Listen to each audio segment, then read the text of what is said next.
Hi, this is Dr. Brad Case at healthisnatural.com. Our question today is, does popping your joints cause arthritis? I hear this one a lot. It's actually one of our most frequently asked questions. Thankfully, the answer is no. I've never seen any scientific or even anecdotal evidence to support this long-standing myth. This old wives' tale was probably started by somebody who didn't like hearing that noise at the dinner table, much like that familiar statement, if you keep making that face, it's going to stay that way. In order to understand why this is so unlikely, you need to understand first what does cause arthritis. First, realize that there are a number of different kinds of arthritis. The kind of arthritis we're talking about here is osteoarthritis. So what causes osteoarthritis? Anything that damages the cartilage or other tissues of the joint can lead to osteoarthritis if those tissues are left untreated or are too badly damaged. Because cartilage has a poor blood supply, it requires the movement of bones or exercise in order to stay healthy. As we move, our bones slide across the cartilage, forcing nutrients into those tissues. In the same manner, toxins are forced out. This process is called imbibition. This means that a lack of movement across any area of cartilage can lead to a buildup of toxins and a lack of nutrition in that part of the joint. And eventually that joint will begin to degenerate, which we see as arthritis.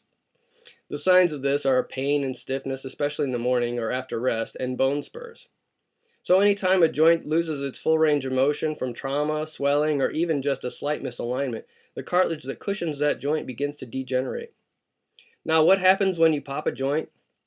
First of all, that familiar sound, which we call an audible, a release, or a cavitation, is not the sound of bones being ground against other bones or cartilage popping or anything like that.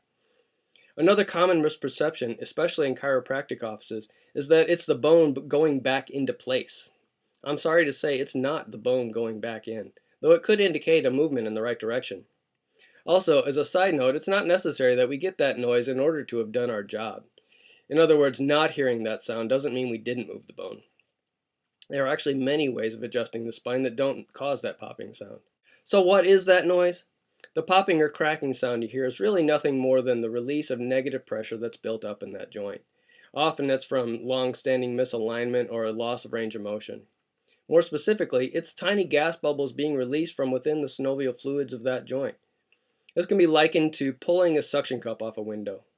So popping your knuckles or any other joint is merely pushing that joint through its normal physiological barriers, thus restoring full range of motion to the joint. This then allows imbibition to occur and cartilage to heal. So if anything, popping your joints prevents arthritis.